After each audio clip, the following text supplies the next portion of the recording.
All right, this is the second half. I'm gonna try to be more entertaining because I actually have some things to say in disagreement with the right. So I don't know, but I'm pretty sure you guys have heard of the new Winnie the Pooh movie.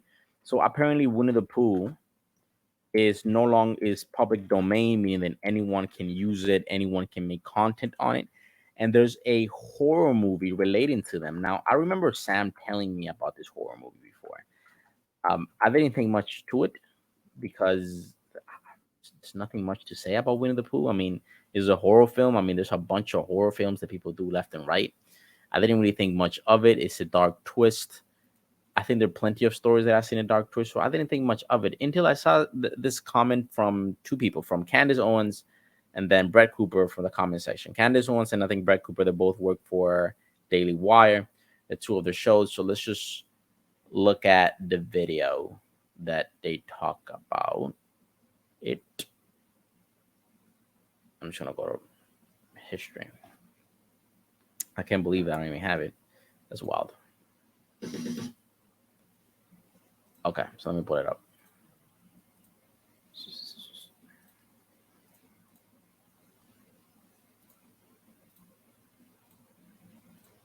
Okay, so I watched some of it. I'm not gonna watch all of it, but I hope you guys can get the point of it. So Cooper. I read a ton of books when I was younger, obviously, because as most of you know, I did not have television, was not allowed to watch TV, barely watched any movies. So I was a nerd and I just sat around and I read for basically my entire childhood, which I'm very grateful for. But something that I read constantly, especially when I was very young, was Winnie the Pooh. Winnie the Pooh and Nancy Drew and then Harry Potter were probably my big three things at like my very young age.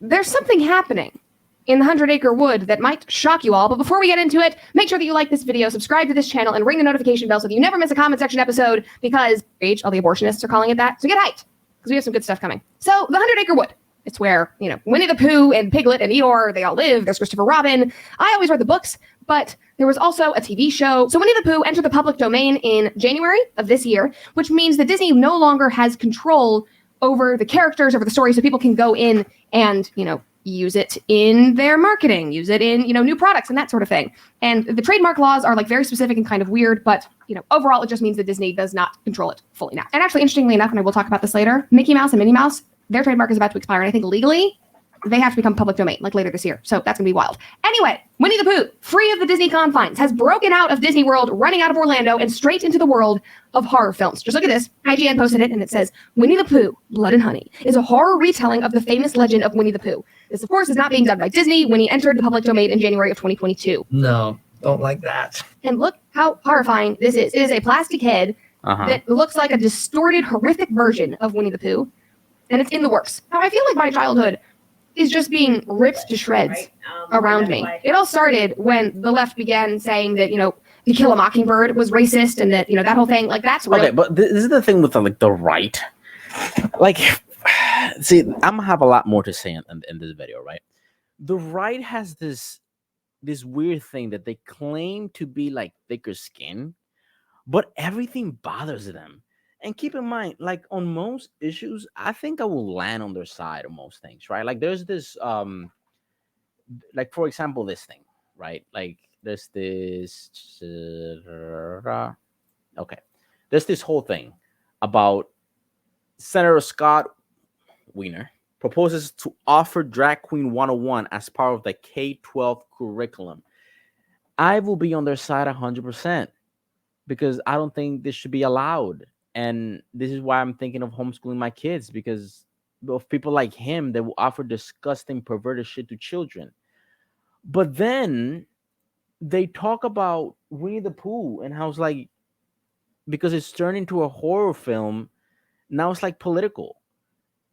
Like, have we forgotten everything that Disney has done with their movies? Like, listen to the thing. This is the thing. And I'm pretty sure that everybody knows about this. Everybody knows about this.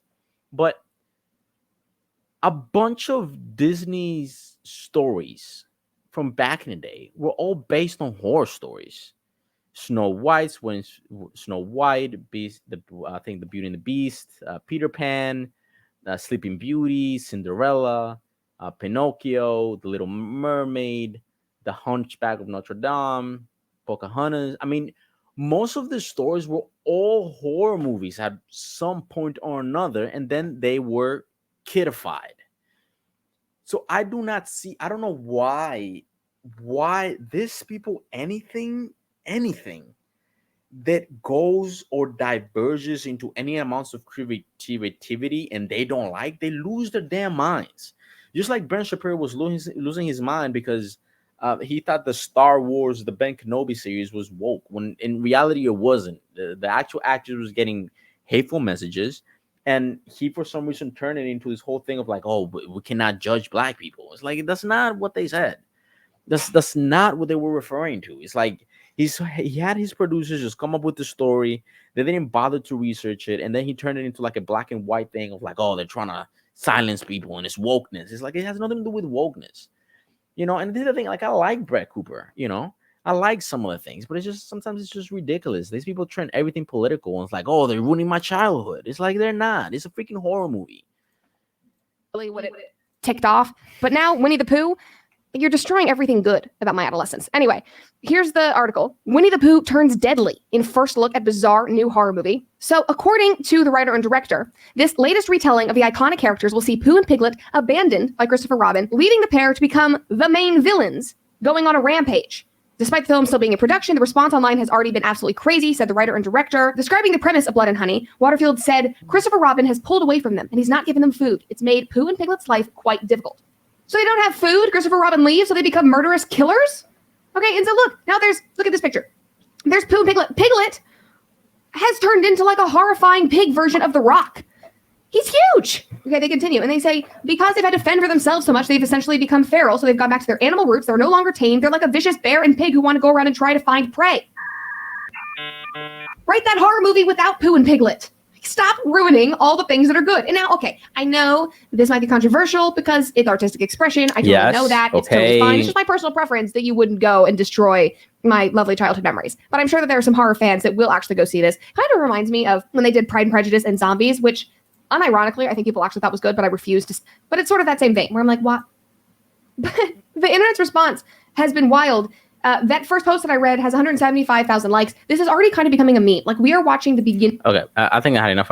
I'm going to use Brett Cooper's title, the comment section, and I'm going to look at the comment section. So, I'm here to murder and eat honey, and I'm all out of honey. Pooh 2020-22. Evil cannot create anything. It can only corrupt. The Christopher Robin movie from a few years back actually really made me, you know. Actually, yeah, I watched the Christopher Robin movie. It's a good movie. You can just watch that instead. They're one of my childhood. Stop Destroying is good. I don't know. I don't see anything crazy here. Let me go a little bit lower.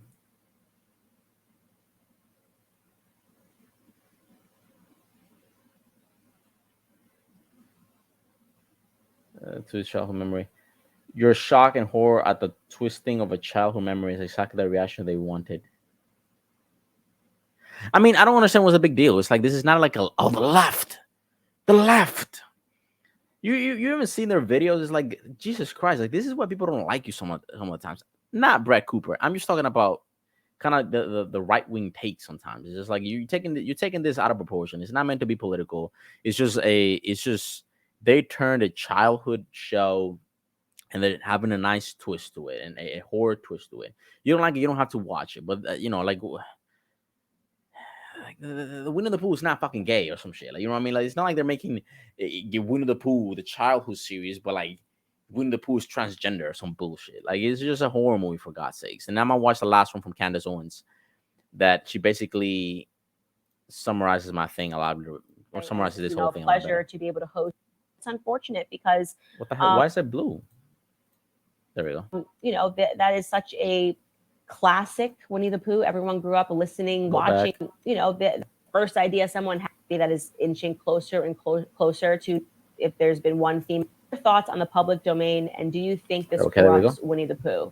My thoughts are, of course, it corrupts Winnie the Pooh, and that's the point. And if there's been one theme in this episode, if there's been one theme in our society, it's that we are a society that is inching closer and closer to normalizing violence. So it makes perfect sense. This is the argument that people made to like normalizing violence in video games. Just saying, like normalizing violence. First idea Okay. someone has is to turn it into a slasher film, and it's unfortunate because that is such a classic Winnie the Pooh. Everyone grew up listening, watching Winnie the Pooh, having Winnie the Pooh stuffed animals. You can And go it's a watch the huge reason shows. why I am so concerned They're as still a there, parent, or the movie. with my child watching TV. My child is almost 16 months and he still has not watched any television because I can't trust what's on TV. Everything. I mean, has I become think I get the gist over here. But my point is, look, members of the left, and the right, you don't have to watch the damn show, the damn movie. You don't have to watch it. There's Winnie the Pooh, the old shows, the old episodes. You can probably stream that. And if you want something more lighthearted in terms of a movie, there's the Christopher Robin movie, and it's a good movie for kids, and you can watch it. If you don't want your kids to watch the horror film from Winnie the Pooh, just don't let them watch it. There's nothing wrong with it. It's like this, the reason they lose so many people, the people from the right, is because they catch a problem with everything. That doesn't have to be a problem. Like, this is not political in any way. It's just them taking a concept from your childhood, flipping it on their head in its head, and having a horror slasher movie. Just like there was once upon a time, there were stories, there were horror stories, and Disney grabbed them and flipped them around, and now they're kids shows, and you're perfectly okay with that. But as soon as, oh, horror movies are freaking horrible for society, it's like, and this is why people on the right, people on the left, look at people on the right, and I'm like, Jesus Christ, you guys are just boring as hell. Like, you guys no creativity. God, God damn, no creativity at all. Jesus, like, there's more important things to talk about and worry than Winnie the Pooh, the slasher film. Like, this was an actual question somebody asked. Just don't watch the damn movie, and don't watch your kids. Don't let your kids watch it. Like, take some responsibility. You guys are all about responsibility sometimes, but sometimes, man, you guys lose your shit. This is why I don't fucking pay attention to a lot like Ben Shapiro and Candace Owens. Like, sometimes they have good points, and then the next episode they're like on like some bullshit. Like, Jesus Christ, it's just sometimes it's just common sense. It's just so annoying when they have this type of dumb takes. It's so stupid. So yeah, because like this thing is way more important to talk about, right? Like, to me, this is way more important. You have a senator talking about drag queen 101 as part of the K-12 curriculum, right? This guy just gave me a bill idea. Offering drag queen 101 as part of the K-12 curriculum, attending drag queen story time will satisfy their requirements. This is something we should be talking about. Not Winnie the damn Pooh. Whatever. All right, guys. So I think this is much it. Let me see if there's any topics that I might not cover on the podcast. Yeah, some of these topics.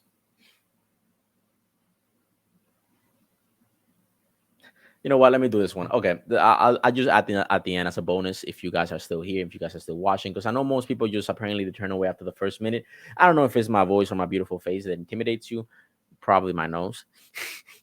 But um let me see this. So apparently there's this let me just read the story. Uh this is a stupid story, but apparently women went to a mega church and stripped naked because of abortion rights. So let me even share this real quick, because I know this video is like 20 minutes long anyways, 13 minutes so far. So let me see if you guys are interested in this story, and then we can probably do another one. Spicy shock.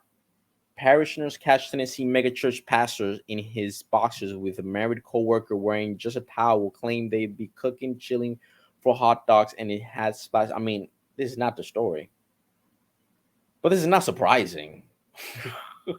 This was not the story. Hold up. I just clicked on the first link. This is not the story, but let's be honest. I'm not surprised. Mega churches are all scams, and we kind of forget that pastors sometimes, especially from these mega churches, are all bags of shit. Let me stop sharing to actually find this damn thing. Thank you. Protest. You guys can see how. There we go. I think I found it. You guys can see how much research I do, how much reading I do. Before sharing a link, I'm just sharing bullshit. You guys gonna catch me on some bullshit one day. I think this is the one, right? Okay, so let me just double. Okay, cool. Three abortion activists stripped to underwear in protest during Joel Austin church service. I don't think I can show the whole video. Let me see. Okay, they stand up. They get naked. This girl has a dump truck. It's kind of thick. Uh, John chapter 4. Overturn, bro. Hell God is no. good. My body, my choice. let me tell you something, bro. Sometimes the way people protest in the U.S. is wild to me. Like, apparently there was a protest in New York or somewhere. So it was not New York, where people from the LGBT community, they acted like they were dead on the sidewalk, right, on protest. And to me, I'm like, if I was passing by and I see like five people on the floor, I'm like, why are they on the floor? But at the same time, if it was in New York, I'll be like, well, it's New York City. Just keep it moving. But I just don't understand why you gain gain by stripping naked on a mega church. Let me tell you something about the mega church. You're gonna those people are gonna wish you were aborted. So I guess you're gonna change some minds. Because good lord, if I am a family man and I'm in a church and you have three fucking naked women, you're stripping because of Roe v. Wade, I'm like, Jesus Christ, I think I'm on your side. I think I'm on your side because you three bitches need to be aborted ASAP. Good lord. Okay, I think that's the last one. I mean, I had another one. Uh, I think this is it. Yes, I think this is it. If I find it, I guess I can just start recording right away. But guys, thank you for watching. It's 11:58. I'm really tired. Uh, the last video was somewhat of a disappointment already, but I'm gonna put it up because look, you have to have some failures before you can start, hitting it out the park. Right? Stay unbreaded.